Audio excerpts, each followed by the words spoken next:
அனைவருக்கும் வணக்கம். சுப மாரிமுத்து திருப்பூர்ல இருந்து இந்த பதிவு உங்களுக்காக. ஐயா வணக்கம் ஐயா. வணக்கங்கம்மா. ஐயா தொழில் நல்லபடியா போயிட்டு இருந்ததுங்க. என்னவோ தெரியலைங்கய்யா, திடீர்னு தொழில் முடங்கி போச்சுங்க. நல்ல வருமானம் இல்லைங்க, ஆட்கள் கூட கிடைக்கிறது இல்லைங்க. குழந்தைங்க வீட்டில் குழந்தைங்க நல்லா இருந்தாங்க ஐயா, நல்லா சாப்பிடுவாங்க, நல்லா விளையாடுவாங்க, நல்லா இருப்பாங்க ஐயா. திடீர்னு பக்கத்துல எல்லாம் பார்த்தாங்க ஐயா, என்னன்னே தெரியலைங்க, சரியா சாப்பிட்றது இல்லைங்க, நைன்னு அழுதுட்டே இருக்குங்க. தூங்குறதும் நைட்ல சரியா தூங்குறது இல்லைங்க, என்னன்னு தெரியலைங்க ஐயா. வெளியில கிளம்பி போகும்போது 4 பேர் பார்த்து எங்க போறீங்க அப்படின்னு சொல்லி கேட்குறாங்க ஐயா. அந்த போற காரியம் நல்லபடியா முடிய மாட்டேங்குதுங்க. அதுக்கு என்ன காரணங்க ஐயா? ஒரு திருமணம் இந்த மாதிரி ஒரு முக்கியமான நிகழ்ச்சிக்கு போகும்போது ஒரு புது துணி போட்டுட்டு போனோம்னா அதை பார்த்து சில பேர் இது எங்க வாங்குனீங்க அப்படின்னு ஒரு பொறாமையா கேட்குறாங்க ஐயா. அதுவும் எங்களுக்கு நல்லபடியா இருக்கிறது இல்லைங்க. நைட்ல படுத்து தூங்கும்போது கெட்ட கெட்ட கனவாவே வருதுங்க ஐயா. நல்ல தூக்கம் இல்லைங்க. உடம்பெல்லாம் என்னவோ ஒரு வலியா இருக்குங்க ஐயா. அது ஏன்னும் தெரியலைங்க. மனசுக்கு ஒரு நிம்மதியே இல்லைங்க ஐயா. இதுக்கெல்லாம் ஏதாவது தீர்வு இருக்குங்களாங்க ஐயா? இது எதனாலங்க ஐயா அந்த மாதிரியெல்லாம் வருது? இப்போ பார்த்தீங்கன்னா அம்மா என்னென்ன கேள்வி கேட்டுக்கிறாங்க அப்படின்னா, ஒரு கண்டிஸ்டி. இந்த கண்டிஸ்டி இந்த உலகத்தில் ரொம்ப முக்கியமான ஒரு கண்டிஸ்டி. இந்த கண்டிஸ்டினால எத்தனை பேருடைய வாழ்க்கையில் ஒரு மன உளைச்சல், நெருக்கடி, குழப்பம். இப்போ அம்மா என்ன கேட்டாங்க அப்படின்னா, இந்த கண்டிஸ்டிக்கு ஒரு குழந்தை ஒரு தொட்டில் தூங்குது, அழுதுகிட்டே தூங்குது, அழுகுது, கொஞ்ச நேரம் தூங்குது, மறுபடியும் அழுகிறது. அப்போ ஒரு நிரந்தரமான தூக்கம் குழந்தைக்கு இல்லை. அப்போ இந்த குழந்தைக்கு ஏதாவது ஒரு தீர்வு சொல்லுங்கன்னு சொல்கிறாங்க. அப்போ கண்டிப்பாக எல்லாத்து வீட்லேயுமே குழந்தை சத்தம் கட்டாயமாக கேட்குது. அப்போ கண்டிப்பாக அவங்களுக்கு ஒரு பரிகாரம் வேணும் அல்லவா?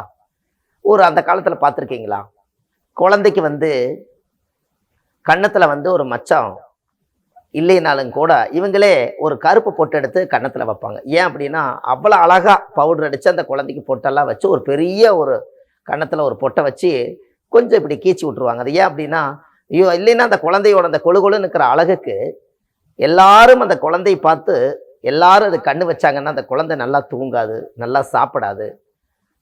அந்த குழந்தைக்கு பார்த்தீங்கன்னா இந்த உப்பெல்லாம் சாப்பாட்டில் போட்டு சுற்றி கொண்டு போய் வெளியில் போடுவாங்க. இதெல்லாம் ஏன் அப்படின்னா அவங்களுக்கு தெரிஞ்ச சில பரிகாரங்களை அவங்க அந்தந்த செஞ்சு குழந்தைகளை வளர்த்தி இந்த உலகத்துக்கு பெரிய பெரிய மகான்கள் ஆக்கியிருக்காங்க. ரொம்ப சந்தோஷம். ஆனால் இருந்தாலும் அவங்களுக்கு ஒரு தீர்வு வேணும்னு அம்மா கேட்டிருக்காங்க. கட்டாயமும் உங்களுக்கு நான் சொல்கிறேன். அதே போல் பார்த்தீங்கன்னா ஒரு விசேஷத்துக்கு நீங்கள் போகிறீங்க, ஒரு கல்யாணத்துக்கு போகிறீங்க, ஒரு நல்ல புடவை வாங்கி கட்டி, எதற்காக? நம்ம கௌரவம் என்னைக்கு குறையக்கூடாதுங்கிறக்காக.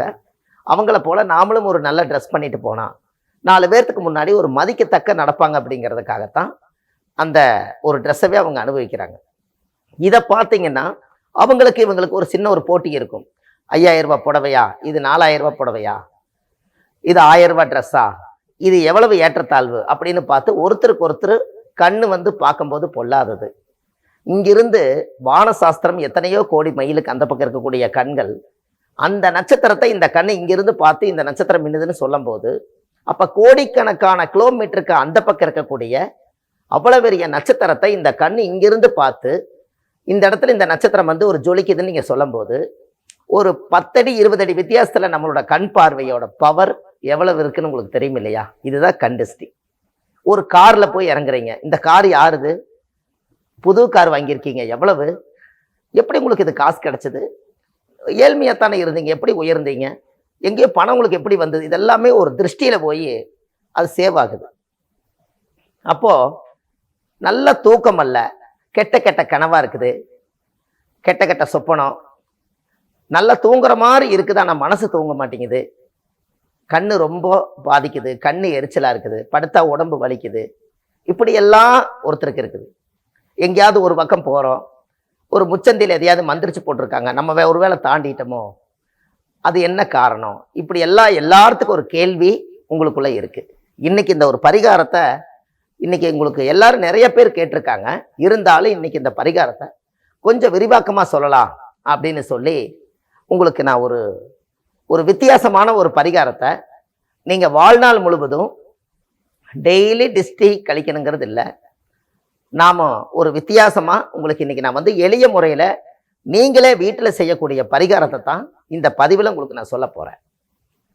இப்போ பாருங்கள், எல்லா பொருளும் உங்களுக்கு கேமராவில் தெரியுது, பதிவில் நீங்கள் பார்த்துட்ருக்கீங்க.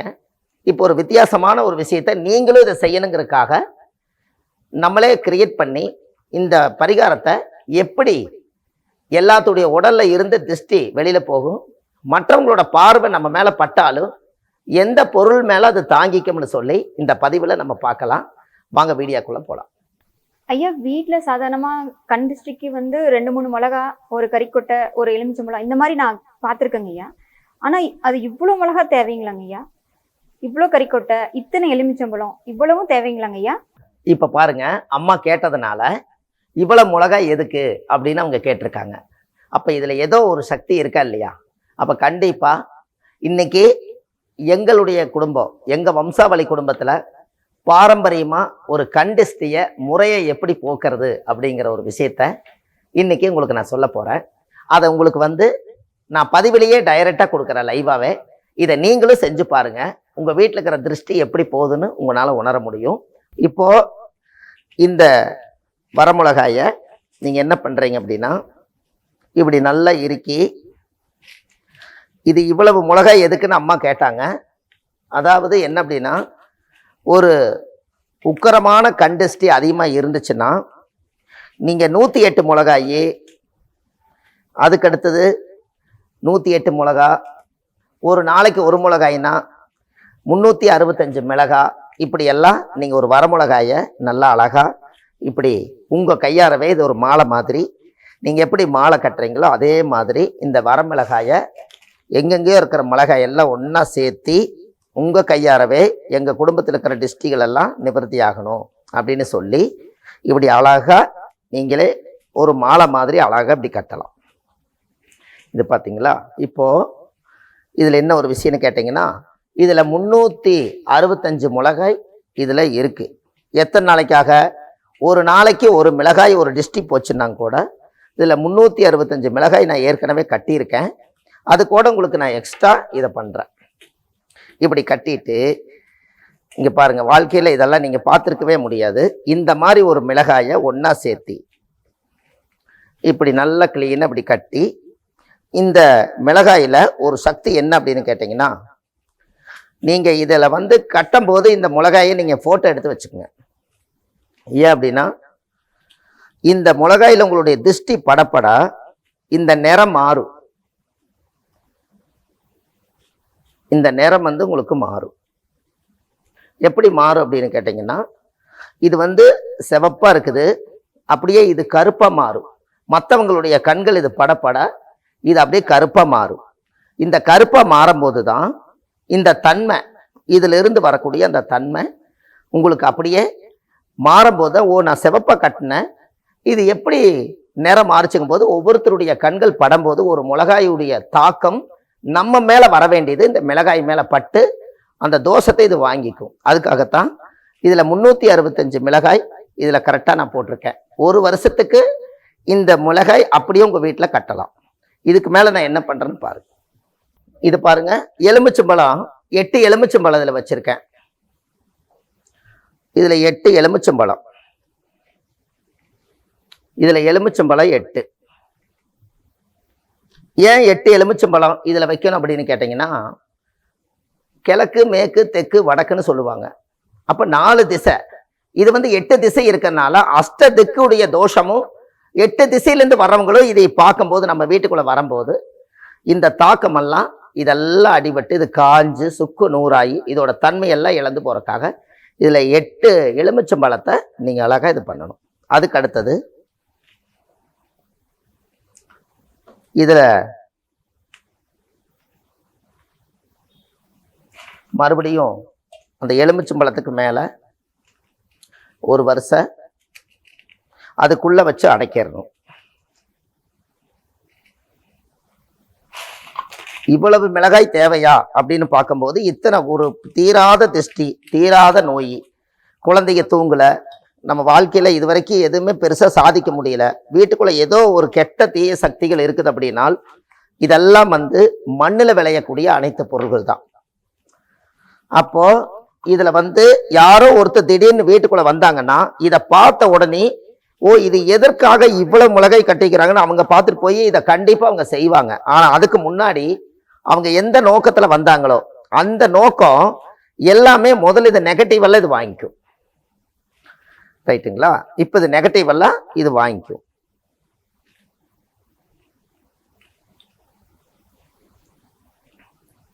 இப்போ அதுக்கு அடுத்தது இதுல மெயினா இது ஒரு கறிக்கட்டை பாத்தீங்களா? இதுல எரிஞ்சு போன கறிக்கட்டை. ஏன் அப்படி? ஒரு எந்த ஒரு பொருளா இருந்தாலும் அது அப்படியே எரிஞ்சு சாம்பலாகி போகணுங்கிறதுக்காகத்தான் இந்த கறிக்கட்டையை வந்து கட்டுறாங்க. அப்போ இந்த கறிக்கட்டை என்னன்னா, இதுல ஒரு மூலிகை, இது வாழ்ந்து முடிஞ்சுது, இனி இது கறிக்கட்டையானது அடுப்புல வச்ச கொல்லி அடுப்புல தானே சொல்றாங்க இல்லையா? அது மாதிரிதான் இது. அப்ப இது கொல்லி தான். அப்ப இந்த தோஷங்கள் யார் நம்ம மேல குடும்பத்துக்குள்ள கண்டிஷ்டி, ஓமளிப்பு, பில்லி சூனியம், செய்வன, காத்து கருப்பு, ஏவல், ஆவி, பேய், பிசாசு, மாந்திரிகம், எது நம்ம வீட்டுக்கு தீங்கு நினைச்சாலும் இந்த மாதிரி கறி மாதிரி எரிஞ்சு கறிக்கட்டையா போகணுங்கிறதுக்காக கறிக்கட்டையை நம்ம வைக்கிறோம். அப்ப அதையவே நான் என்ன பண்ணியிருக்கேன்னா கொஞ்சம் நல்லாவே பெருசா பண்ணியிருக்கேன். பாத்தீங்களா? இதுல கறிக்கட்டை ஒரு 1/4 கிலோக்கு மேல இருக்கும். இந்த கறிக்கட்டையெல்லாம் ஒன்னா சேர்த்தி இதுல நூல் சுத்தி இதுல மஞ்சள் தேய்ச்சு, இதை பாருங்க, இதுல ஒரு சந்தனம், இதுல குங்குமம், இன்னும் கொஞ்சம் அது பார்க்கறக்கு வித்தியாசமா இருக்கும். இது நீங்க வைக்கும்போது இது இது தாந்திரிகம் தான். இது எதுவும் தப்பான இதெல்லாம் ஒன்றும் கிடையாது. நீங்க எல்லா வீட்லயும் பயமில்லாம செய்யலாம். வரமிளகா, ரசத்துக்கு போடுற வரமிளகா தான், வேற ஒன்றும் இல்லை. பாருங்க, இந்த இடத்துல இந்த மாதிரி கறிக்கட்டைக்கு அதுக்கு ஒரு பொட்டு சந்தனம் எல்லாம் வச்சு ஒரு தெய்வ அம்சமா இதை நம்ம என்ன பண்ணிடுறோம், இந்த மாதிரி ஒரு கறிக்கட்டையை எடுத்துக்கிறோம். அப்போ இந்த எல்லாமே அடுப்புல வச்ச கறிக்கட்டை தான். இதை நம்ம எடுத்து இந்த இடத்துல இந்த வரமிளகாய் கட்டை கொஞ்சம் இடம் விட்டுருங்க. அப்பதான் இது வந்து கரெக்டா ஜாயிண்ட் ஆகும்.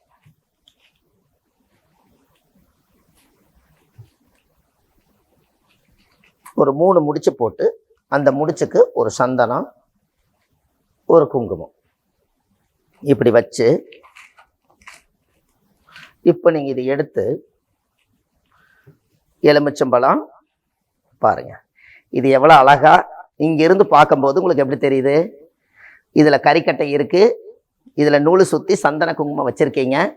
இந்த இடத்துல 365 வரமிளகாய் ஒரு வருஷத்துக்கு இந்த திருஷ்டிக்காக டெய்லி வெள்ளிக்கிழமை நீங்க சுத்தி போட்டு, ஒரு நாள் ஐயோ நான் சுத்தாம விட்டுட்டேன் அப்படின்னு நீங்க நினைக்கிறங்கிறது இல்லை. கரெக்டுங்களா? சுத்தாம விட்டுட்டேன் அப்படிங்கிறது கிடையாது. இதுல அஷ்ட திக்குக்கும் 8 எலுமிச்சம்பழம் இருக்குது. இந்த மாதிரி இந்த வரமிளகாய் பரிகாரம் இது எல்லாத்துக்குமே இது கட்டுப்படும். இவ்வளவு மிளகாயும், ஒரு மிளகாயை நீங்க அக்னியில போட்டீங்கன்னா ஒரு வீட்டுல உட்கார்ந்துருக்கவே முடியாது. எல்லாத்துக்கும் இரும்பல், போறது எல்லாம் வரும். ஆனா இதுல 365 மிளகாய இதை ஒன்னா சேர்த்தி கண்டிஷ்டி, ஓமளிப்பு, பில்லி சூனியம், செய்வன, காத்து கருப்பு, வெளியிலிருந்து வரக்கூடிய ஏவல், ஆவிகளுடைய தொந்தரவுகள், கெட்ட கனவு, கெட்ட சொப்பனம், எல்லாமே இது தாங்கிக்கும். இதோடைய நேரத்தை நீங்க போட்டோ எடுத்து வச்சுக்கோங்க. ஒரு வருஷத்துக்கு இதை நீங்க வந்து வீட்டில் கட்டினாலும் சரி, பெரிய பெரிய ஃபேக்டரியில எல்லாம் பார்த்தீங்கன்னா 100கணக்கான பேர் வேலை செய்வாங்க. அவங்களுக்கு ஒரு 3 வரமிளகாயும் ஒரு உப்பு கல்லும் ஒரு கறிக்கட்டையும் சரியாகுமா சொல்லுங்க? ஒருத்தருடைய கண் தான் படுதா? இல்லையல்ல. அப்ப எத்தனை பேர்த்துடைய கண்கள் வந்து எது பட்டாலும் இதை முதல்ல இவங்க பார்த்தோன்னே, ஐயோ இது என்ன இவ்வளவா, என்ன இத்தனை இருக்குது அப்படின்னு அவங்க பார்க்கும்போது அது குபீர்னு இதுல போய் அது தாக்கிடும்.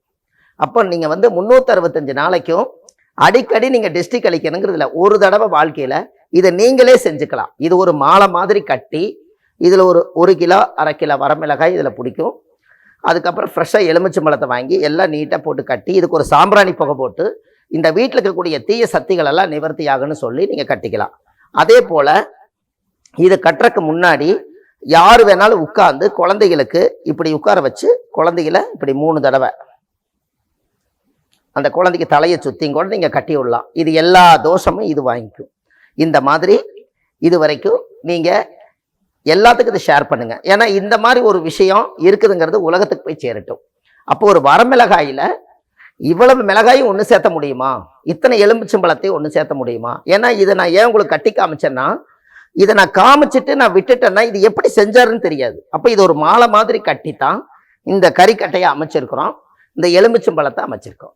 இன்னையிலேருந்து வருஷத்துக்கு ஒரு நாள் இதை நீங்கள் அவுத்துட்டு மறுபடியும் ஒருக்கா இதே மாதிரி உருவாக்கி கட்டிட்டீங்கன்னா போதும், கண் திருஷ்டி கம்ப்ளீட்டாக நிவர்த்தி ஆயிரும். இது ஒரு வருஷத்துக்கு ஒருக்கா இதை நீங்கள் அவுத்து ஆற்றுல கொண்டு போய் விட்டுருங்க. யாரும் கால் மிதி விடுற மாதிரி வேண்டாம், ஓடும் நதியில் விட்டுருங்க. எந்த தோஷம் வந்தாலும் நதி தாங்கிக்கும். கடல், குளம், ஆறு எல்லா இடத்துலையும் போட்டுட்டு மறுபடியும் புதுசாக நீங்களே கோரிங்க. ஒரு முறை நீங்கள் செஞ்சால் போதும். ஒரு வருஷத்துக்கே யார் வந்தாலும் இதை பார்க்காம போகவே முடியாது. வீட்டுக்குள்ளே எந்த அழகு பொருள்கள் இருந்தாலும் எல்லாம் பார்த்து போட்டு கடைசியில் இது மேலே இறக்கிடுவாங்க. உங்களுக்கு எந்த தோஷம் வராது. அதனால வருஷத்தில் ஒரு நாள் இதை அவுத்து கட்டினா போதும், நீங்கள் ஆற்றுல கொண்டு போய் விட்டுறலாம். இதை எல்லாரும் செய்யலாம். வீட்டில், ஃபேக்ட்ரியில், கோயிலில், சாமிக்கும் கூட நீங்கள் ஒரு கோயிலில் கட்டி விட்டீங்கன்னா தெய்வத்துக்கும் கூட திருஷ்டி வராது. ஏன்னா தெய்வத்தையே முடக்கக்கூடிய சக்தி இந்த வரமிளகாய்க்கு உண்டு. பிரித்திங்காரா தேவி கோயிலில் பார்த்தீங்கன்னா உக்கரமான தெய்வம். அந்த சாமிக்கு என்ன மூலிகை போடுறாங்க? வரமிளகாய் போட்டு தான் வரம் வாங்குறாங்க. அப்போ இது வரம், அது மிளகாய். இது வரம் மிளகாய். வரம் கொடுக்கறக்காக மிளகாயை கொடுத்து பண்ணாங்க. இது பிரித்திங்காரா தேவி தலையெழுத்தவே மாற்றி அமைக்கக்கூடிய சக்தி இதில் இருக்கு. இது ஒரு தெய்வ சன்னிதானத்தில் வச்சு, கோயிலில் வச்சு தீபாரதனை காமிச்சு இதை வாங்கிட்டு வந்துட்டீங்கன்னா இன்னும் கொஞ்சம் சிறப்பாக இருக்கும். பத்ரகாளி அம்மன் கோயில், முனீஸ்வரன் கோயில், இந்த மாதிரி ஐயனார் கோயில், உங்கள் குலதெய்வம் கோயில், இந்த கோயிலில் வச்சு பூஜை பண்ணி சாமி கும்பிட்டு வாங்கிட்டு வந்துட்டீங்கன்னா, அந்த தெய்வத்துக்கிட்ட பாதத்தில் வச்சு இதை வாங்கிட்டு வந்துட்டீங்கன்னா எல்லா தோஷத்தையும் இது வாங்கிக்கும். தெய்வம் எடுத்துக்கு, உங்களுக்கு எந்த பிரச்சனையும் வராது. வண்டி வாகனத்தில் தொந்தரவு இருக்காது. செய்கிற தொழிலில் ஐயோ லாஸ் ஆயிடுச்சேன்னு ஒரு மனசு குபீர்னு வராது. உடம்புல வலி ஏற்படாது. குழந்தை நல்லா ஆரோக்கியமாக தூங்கும். இதெல்லாம் ஒரு மூலிகை. இது நீங்கள் தாராளமாக இனிமேல் நீங்கள் செஞ்சுட்டு வாங்க. இது மாதிரி நிறைய பதிவுகள் உங்களுக்கு எளிய பரிகாரங்கள் கொடுத்துருக்கேன். இப்போ தான் இன்றைக்கி ப்ராஜெக்டோடு செஞ்சுருக்கேன். இது நானே கட்டினது, என்னுடைய கையாரவே இதை நான் கட்டியிருக்கேன். இதை நானே ரொம்ப நாள் யோசிச்சுட்டு இருந்தேன், இது ஒரு நாள் செய்து மக்களுக்கு இது சமர்ப்பணம் பண்ணணும்னு சொல்லி. அப்போது ஒரு பொண்ணு பார்க்க போகும்போது இதில் ஒரு 3 தடவை அந்த பொண்ணுக்கு இது இப்படி சுற்றி அதை கட்டி விட்டுட்டோம்னா அந்த பொண்ணு பொண்ணாகவே இருக்கும். அதை பார்த்தாலே பிடிக்காதுன்னு யாருக்கும் சொல்ல மாட்டாங்க. அதுக்கெல்லாம் இது ரொம்ப யூஸாக இருக்கும். குழந்தைகள் அழகாக இருக்குது, பார்த்தா கண்ணு பற்றுங்கிறாங்க, அவங்க இதை தொட்டு வணங்கிட்டு போனால் அவங்களுக்கு தோஷம் போகும். எதுவாக இருந்தாலும் நீங்கள் அவுத்து கட்டிக்கலாம், எப்போ வேணால் பண்ணிக்கலாம். இதில் இருந்து அந்த தன்மை எல்லாம் கருப்பாக மாறுறது ஒரு 90 நாளில் நீங்களே பார்க்க முடியும். பூரா கருப்பாக ஆகி இந்த வரமிளகாயுடைய ஒரிஜினல் நிறம் மாறும். அதை பார்த்து நீங்களே சொல்லிடலாம், இந்த மாதிரி நம்ம உடம்புல இருக்கக்கூடிய சக்தியை இது தாங்கி இவ்வளவு நேரத்தை மாற்றி இருக்குது, இதே நம்ம உடம்புக்கு வந்தால் என்ன கெதிக்கு ஆளாகிறது அப்படின்னு உங்களால் உணர முடியும். இப்போ இது எங்கே கட்டணும் அப்படிங்கிறது உங்களுக்கு தெரியுமா? இது வீட்டு வாசல்ல வெளியில தான் நீங்கள் கட்டணும். நெகட்டிவான விஷயத்த வெளியிலேயே வச்சிருங்க. இதை பார்த்துட்டு அதுக்கப்புறம் அவங்க உள்ளே வந்துடுவாங்க. வீட்டு வாசல்ல வாசப்படியில் தலைக்கு முட்டாமல் கொஞ்சம் தூக்கி கட்டிடுங்க. அதே மாதிரி கோயிலாக இருந்தாலும் தூக்கி கட்டிக்கலாம், ஃபேக்ட்ரியாக இருந்தாலும் தூக்கி கட்டிக்கலாம். யாரும் கைப்படாத அளவுக்கு இதை தூக்கி கட்டுங்க. ஏன்னா வர்றவங்கள தட்டிகிட்டே போனாங்கன்னா இது உதிர்ந்துரும். அதனால கைப்படாத அளவுக்கு இதை பாருங்கள். யார் வந்தாலும் பார்க்குற மாதிரி முன்னாடி கட்டுங்க. வேறு எங்கேயும் இல்லை. இது ஜல மூலை, அக்கினி மூலை, வாய் மூலை, இந்த மாதிரி குபேர மூலைங்கிறதெல்லாம் இல்லை. வீட்டு வாசலில் தான் இதை செய்யணும். இதை செஞ்சால் ஒரு தடவை செஞ்சால் போதும், உங்கள் வாழ்க்கை மிக மிக மிக சிறப்பாக இருக்கும். அதனால் இது ஒரு கண்டிஷ்டி பரிகாரம். இதை தத்ரூபமாக இதை செஞ்சுருக்கேன். அடுத்த பதிவில் இன்னும் நிறைய ப்ராஜெக்ட் வச்சுருக்கேன். இதை எல்லாத்துக்கும் ஷேர் பண்ணுங்கள். வள்ளுவர் வாக்கு யூடியூப் சேனலில் போனீங்கன்னா இந்த மாதிரி எளிய பரிகாரங்கள் உங்களுக்காக காத்துட்ருக்குது. உங்களுக்காக இந்த முதல் முறையாக இந்த ப்ராஜெக்ட் செஞ்சுருக்கேன். எல்லா மக்களும் இது பயப்பட வேண்டியதில்லை. இது மந்திரம் தந்திரம் எதுவும் இல்லை, இது ஒரு சயின்ஸு. அதனால உங்களுக்கு இது மக்களுக்கு போய் சேர்றதுக்காக இதை நான் இன்னைக்கு பண்ணியிருக்கேன். எல்லாத்துக்கும் ஷேர் பண்ணுங்கள். நன்றி, வணக்கம்.